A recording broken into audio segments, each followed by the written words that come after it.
Mr. Piyush Goyal, who apart from handling at least 4 portfolios, is also the leader of the party in the Rajya Sabha. And I want to begin with you first, congratulating you, Piyush Goyal, on this particular honor that has been bestowed upon you, the trust that has been placed upon you by your party to represent it and its interests, of course, in the Rajya Sabha.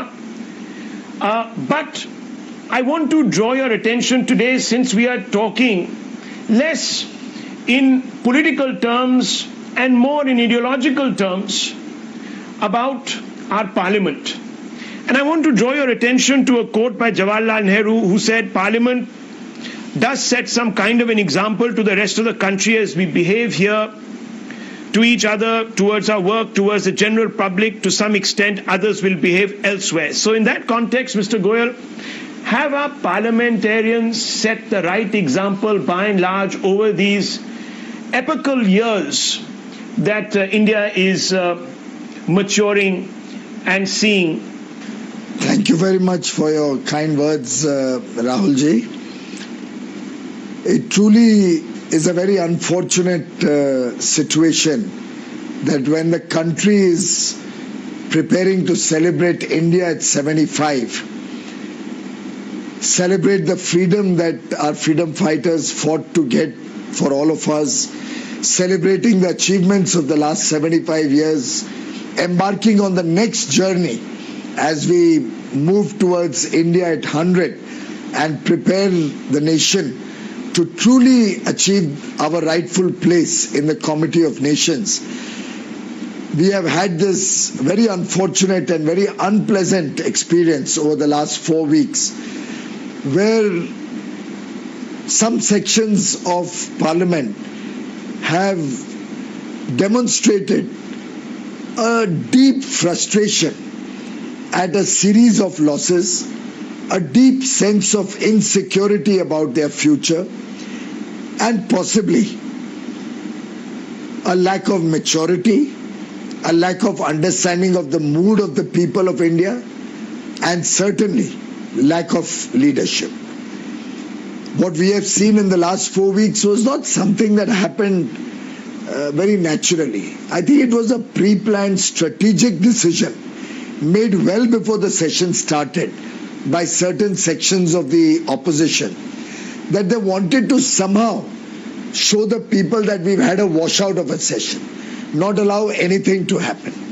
And sadly, that gradually translated into a competitive scenario where parties were vying with each other for space, not to show good performance, not to show to the people their active participation or high quality debate, high quality speeches, important issues which affect the people of India, but really a competition of who can disrupt better, who can harm the temple of democracy more. And it's really unfortunate. But as is often said, that one has to bottom out sometime. And I can see that this particular session, the opposition has probably shown the worst possible behavior that they could. They've left nothing to imagination in destroying the very foundation, the very pillar of our Indian democracy, richly earned, richly deserved, but sadly put at this altar of competitive opposition, competitive politics.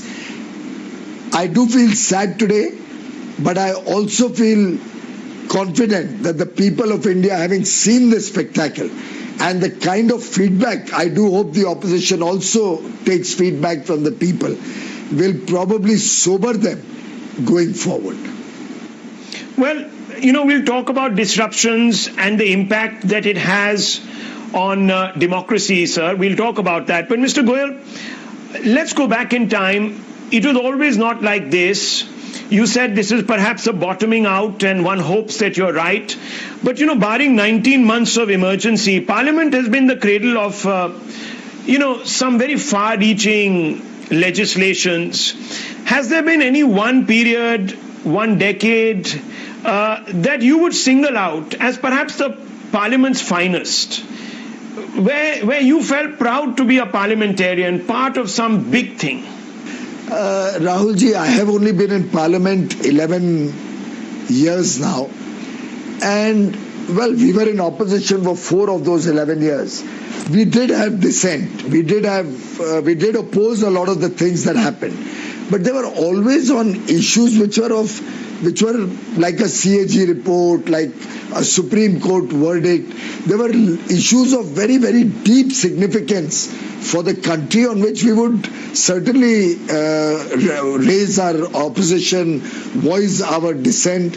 But I have not, even in opposition, ever had an occasion where our people, after disrupting Parliament, would manhandle the security staff or the table staff, would climb onto the table and dance on it, or fling a rule book, which was a pretty heavy book at that, towards the chair, which could have grievously injured the Secretary General over there. We have never seen a situation where people were whistling in the House and literally incessantly disturbing it for days and hours to come. I do believe that dissent is the right of the opposition, but end of the day, that dissent presented through debate and discussion would have probably got them much more mileage, much more sympathy of the people of India, and possibly we would have got some more food for thought, some learnings from the various legislations that we were introducing in the House, and possibly we would have become wiser also with rich debate. But I do think the kind of discussions the House has seen, let's say in the first year or two when the Modi government came in between 2014 and 16, or even after 2019, the first year and a half saw some rich debates in the House, saw some really valuable inputs coming from all sections of the House. I think currently what we saw was a fallout of the result in West Bengal, which the one party wanted to show as an arrogant confidence to disrupt the House. We also saw a competitive situation between 3 parties who are working for an impending election in February or March next year, and wanted to compete with each other in the disruption of the House. So it is an unfortunate situation. But I am confident that the people of India will be able to see through the designs of some of these parties, and all of these are only strengthening the people's resolve to have a strong leadership at the center led by Prime Minister Modi. Okay, so you're pretty much the onus of running the House, or at least setting the terms of engagement on the opposition. But let me draw your attention to some statistics that PRS has put together. Mr. Goyal, in terms of disruptions, the 15th Lok Sabha had the worst numbers. So that's when you were in the opposition, you would remember. At one point, Mr. Jaitley and Mrs. Swaraj had equated disruptions as a sign of democratic expression. And this is what they said. Let me read out a little part of what Mr. Jaitley said. He said, Parliament's job is to conduct discussions, but many a time Parliament is used to ignore issues, and in such situations, obstruction of Parliament is in the favour of democracy. Therefore, parliamentary obstruction is not undemocratic. There are occasions when obstruction in Parliament brings greater benefits to the country. Now, the opposition will say that this was one of those times where the legislative agenda of this government is so disconnected or so militated against the interests of the public that all the bills should have been either referred to for better and greater deliberation to parliamentary committees, or not passed, and certainly not passed at the point of brute majority. Now, he also goes on to say our strategy does not permit us to allow the government to use Parliament for debate without being held accountable. And this is precisely what the opposition has been saying, that you don't want to be held accountable for Pegasus, for the farm laws, which they call are the black laws. So your own path leaders have actually gone out there and valorize disruption. So now today, with you singing this different tune, it seems a bit hypocritical, doesn't it? Not at all, Rahulji. First of all, the onus of running the house is collectively of the entire house. And more often than not, it's a collective wisdom of the house that will determine how and what will happen in the house. But if you also recall, Mr. Jaitley had also said that you cannot allow the tyranny of the minority to prevail. Just because a few members in a larger house, larger setting, take it upon themselves that based on some unsubstantiated reports, on which also the government has made a statement on the floor of the house, you have an opportunity to seek clarifications and come up with something of substance to be able to demand an discussion or to be able to demand inquiry or for justifying the actions. They did not even wait for that. There is no CAG report. There is no Supreme Court orders. If you recall the period that you are referring to and that you have quoted, and even PRS seems to have highlighted, they are talking out of context. They are not bringing out that the CAG had indicted the then government for having caused huge losses in the coal scam amounting to over 100,000 crores, in the telecom scam amounting to, I think, 176,000 crores. Now, when you are faced with a dilemma of that dimension, when the nation is seeing one after the other your scandals tumbling out of the cupboard, when the highest level of judiciary, the Honorable Supreme Court, is seized of the matter and has castigated your government and its performance, then obviously the then opposition, which was led by us, had to raise that issue. But did you ever see us bring down the dignity of the house to the low that we saw in the last 2 weeks? Did you ever see any of our members climb onto a table or fling papers on the chair or whistle in the house? I think there was a certain decorum of presenting a dissenting viewpoint, which we maintained, which we respectfully submitted to the then chair, and the chair at that time was not of the Bharatiya Janata Party or of the opposition. Despite that, the chair was always given the highest respect, was always considered as really the seat of running and maintaining the democracy that is reflected in the parliament.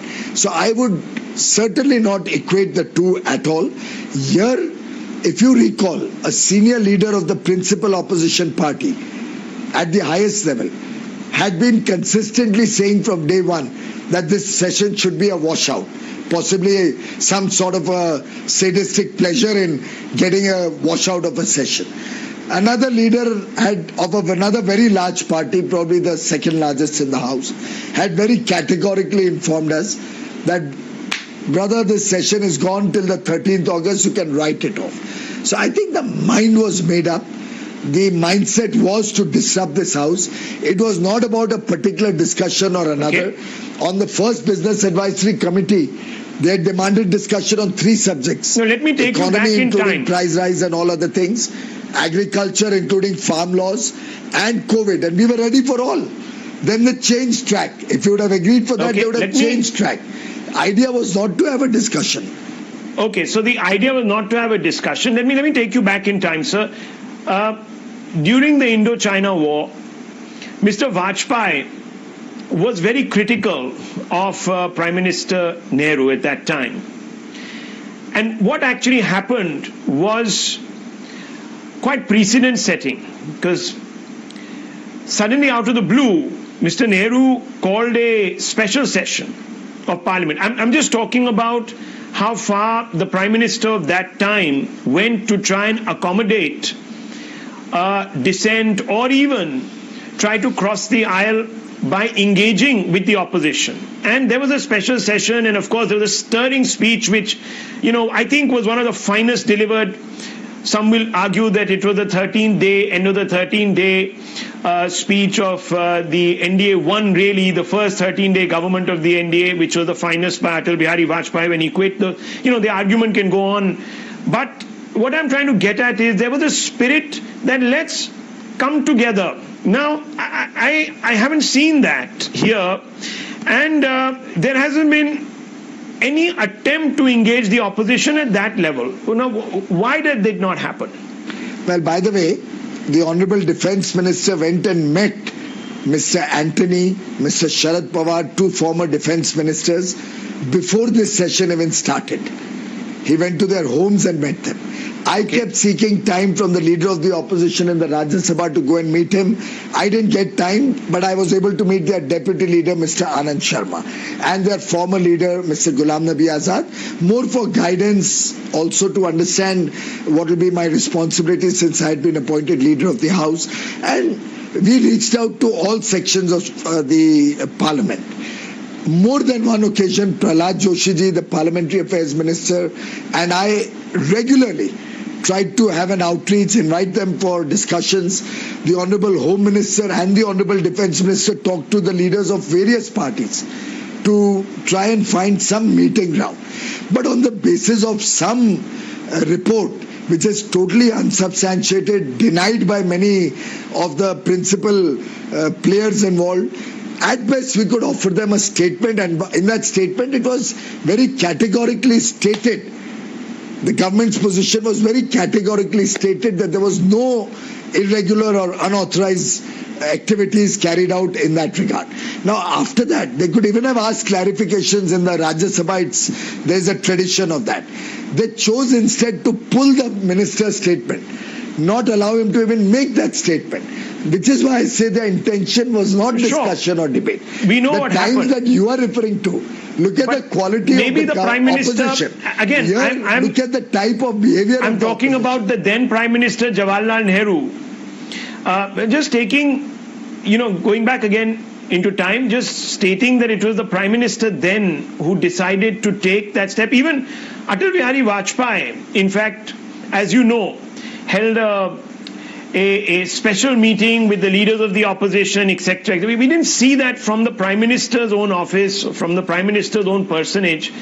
Do you think that was an opportunity missed? Now, let me again take you back in time. For your kind information, there was never any system of an all-party meeting being attended by the Prime Minister of the day ever before 2014. In fact, in Mr. Nehru's time, there was no all-party meeting at all before the start of the session. This was started by Mr. Kamalnath around 2012 or 13, where he would invite all the party leaders before the House started as Parliamentary Affairs Minister, but he conducted it. Mr. Manmohan Singh also didn't come for that. Mr. Narendra Modi is the first Prime Minister who has a discussion and comes for an all-party meeting with all the principal parties' leaders, all party leaders, in attendance. The Honourable Defence Minister runs the meeting as the Deputy Leader of the Upper House, and then the Honourable Prime Minister comes and joins into that meeting. The first time he started it in 14. Those Prime Ministers wouldn't even engage with the other opposition parties, point one. Point two, the Honourable Prime Minister came in to introduce his ministers. Now that's a tradition going on for probably 70 odd years. The opposition for the first time did not even allow that. Now Rahulji, after that kind of an insulting behavior, should the Prime Minister have subjected himself to further insults by inviting the opposition with this mindset to come and discuss with him, to talk to him? You see the behavior. You see the behavior when the Honourable Prime Minister is only trying to introduce his members. And for your information, in the Parliament in the past, if any minister was not introduced, questions were not allowed to be answered by him. Legislation was not allowed to be done by that minister. So you're and saying we are now of such a past. Introduction, we will not allow him to function. Okay, so let's for a moment look at this pessimistically. My last question to you, sir. Okay, the system is very broke. Now, what do we do to fix it? Because we are at that very important 75th anniversary of our nation, where we are poised for greatness, and Parliament must show the way, because that is, after all, the cradle of our democracy, as many people say. So I'm asking you, sir, maybe if you really want to end this, do you believe that the time has come that we need to tighten these rules which will deter such behavior, not just suspensions, heavy financial penalty? In the UK, members largely self-regulate, but there is a provision in the hands of the Speaker to forfeit a suspended member's salary. Should that be considered here? There are n number of other things that can be considered. Has that time come, sir? That's the question. Rahulji, in my personal opinion, this time around, the opposition has exceeded all limits of tolerance. We have also been very tolerant for several misdemeanors in the past. The Honorable Chairman, Deputy Chairman, Speaker have been more than indulgent in tolerating. And I remember when the session got over and we called on the Honorable Vice President of India and the Chairman of the Rajya Sabha demanding action to be taken. He was pained. He was not even allowed to speak on the last day. In the morning, he literally had tears in his eyes. He didn't come for the valedictory out of a sense of real sadness at what was happening. But despite that, when we went next day, you know what he said? He said, "Bhai, पूरा सदन में आप सब मेरे बच्चे ही हैं. साधारणतः सभी लोगों की उम्र उनसे कम है. He's a little elder to all of us, even in age. He said, look, I look upon all of you as my children. And it pains me to see that this is what my children are doing in the house. And this is the example you are setting for the country. You are demonstrating to the country this kind of thing." He was at pain when we met him. And I tell you, that is the reason we demanded action. Because I think there needs to be some deterrence. Maybe what you suggested, maybe even more stricter deterrence. We are grateful to the Honorable Supreme Court for the very strong judgment and strictures they have passed in the Kerala Assembly matter. And I do believe that this time around, some of the members will have to suffer the consequences of their actions. What pains us, Rahulji, is the effort made yesterday by senior leaders, and real senior leaders, both in age and in terms of size of the party. I'm not talking of maturity here, I'm talking of age and size of the party. And such leaders talking falsehoods in the public domain. I personally felt yesterday morning's effort of the opposition was only to deviate from the main issue, which was their gross, and I would call it criminal misconduct in the House. They thought that by trying to put the blame on the marshals, on the security staff, or on the chair and the government of the day, they'll be able to save themselves from the consequences of their really criminal misconduct in the House. But I'm glad that the nation saw the reality. I'm glad that the media was able to come up with demonstrated evidence of the criminal actions of several senior leaders of these parties. Well, thank you, Mr. Goyal, for speaking to me on this very august occasion. But viewers, look, India's parliament, despite the discord and sometimes the disquieting scenes, has acquitted itself in a manner that has made us proud.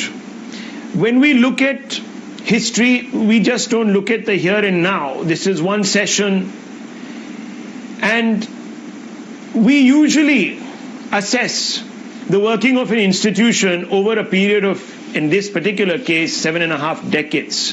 And I don't think we are at that point where we can write off Parliament as having become irrelevant to the democratic process. Yes, like all institutions that have suffered wear and tear, this also has suffered wear and tear, and we need to, with surgical precision perhaps, apply the band-aids to fix this system.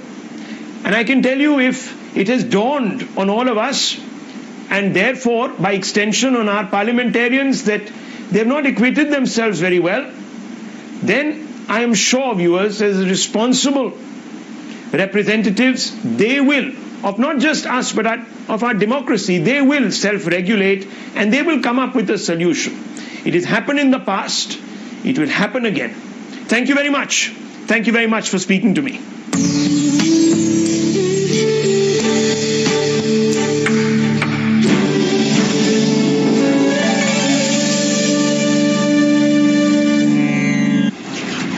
association with Toshiba for a new day.